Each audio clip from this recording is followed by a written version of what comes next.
Gianfranco, Giovanni, ti devo mantenere oppure... No, ti devo dire che dire che sono allibito è poco di fronte a una situazione di sfascio totale del sistema politico napoletano, dell'amministrazione comunale e di Palazzo San Giacomo nel suo insieme.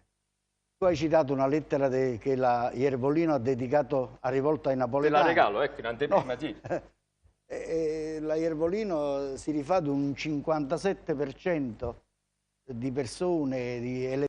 Altre cose ci sono già delle polemiche su questa lettera, dal quale viene pagato un sondaggio del 76% che è stato fatto ultimamente, che non vogliono... Ma io credo che non possa, che la signora Iervolino non possa rifarsi a un 57% che non è più tale. Credo che la città reale sia assolutamente contraria alla nuova giunta, alla vecchia giunta e a tutto il sistema che amministra, sta continuando e si sta cercando di amministrare Napoli. Ma fino adesso che cosa è stato fatto, signori? Io vi sento parlare del bilancio, ma il bilancio va fatto su tutto quello che è avvenuto fino ad oggi e dietro di noi ci sono delle macerie, le teniamo sotto i piedi, è una città ridotta allo sfascio totale. C'è soltanto una cosa da fare: chiudere Palazzo San Giacomo e buttare la chiave e impedire a tutti di entrare lì dentro, così come è stato fatto con i giornalisti, con il vostro assenso di consiglieri comunali. Dovevate insorgere perché hanno tolto la voce alla città, hanno impedito ai giornalisti di entrare a Palazzo San Giacomo. E viva la trasparenza alla quale fa sempre spesso ricorso il Partito Democratico e tutti gli uomini che hanno composto la vecchia giunta, la signora Iervolino e tutti quanti gli altri. Ma vi sembra logico che bisogna togliere la voce ai cittadini, la voce ai giornalisti che riportano i fatti e gli scandali che nascono continuamente, che vengono fuori? Ieri ce n'è stato un altro, l'altro ieri ce n'è stato un altro. Ci sono i giornali che portano delle denunce. Beh, che cosa fa l'amministrazione comunale? Chiude Palazzo San Giacomo. Allora che si butti la chiave e che vadano tutti quanti a casa. Chiedo scusa, ma anche voi dovreste fare così, per dignità nei confronti di una città che ormai è allo sfascio totale e non ne può più di sentire chiacchiere e di non essere governata da persone che sono state mandate lì per essere al servizio dei cittadini.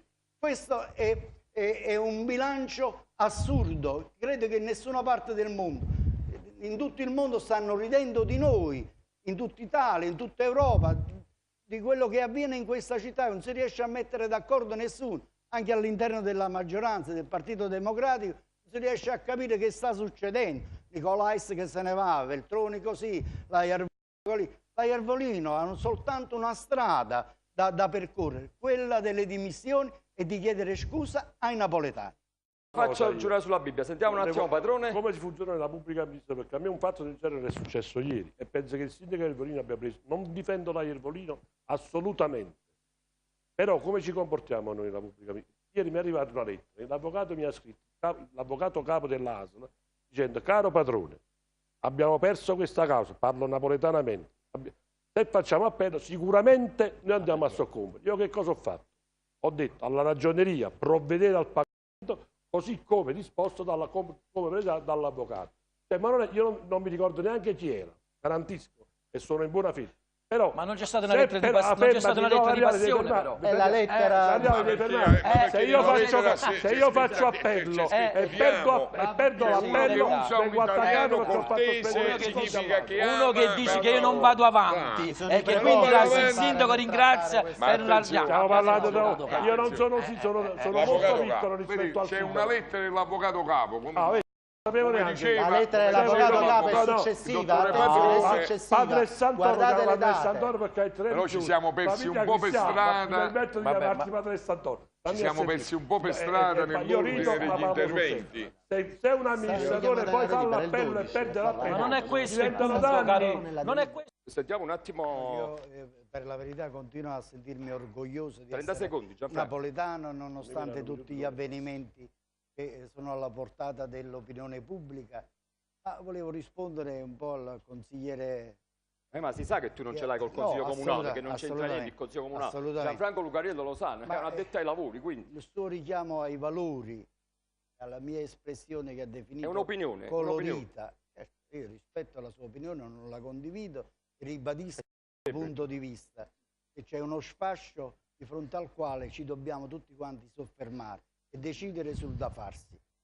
Quando io dico chiudere Palazzo San Giacomo, perché ho considerato anche certi valori della signora Iervolino, il suo passato, quello del partito, quello di tanti uomini politici che sono integerrimi, ma proprio per questo, egregio consigliere, la Iervolino dovrebbe dire halt, basta, io sono stata anche ministro dell'interno, questo, i miei avi hanno partecipato alla Costituzione di questo Stato. Lei ha giurato 10 volte per la Costituzione. Proprio per questo vi chiedo scusa e mi faccio da parte. Ma siccome questo non avviene, allora io suggerisco a tutti i gruppi politici, chiudiamo Palazzo San Giacomo, buttiamo la chiave, facciamo passare un paio di mesi, dopodiché lo riapriamo e speriamo non con le stesse persone. Sottolineiamo che è un modo di dire, sentiamo Padrone. Devo dare un'opinione.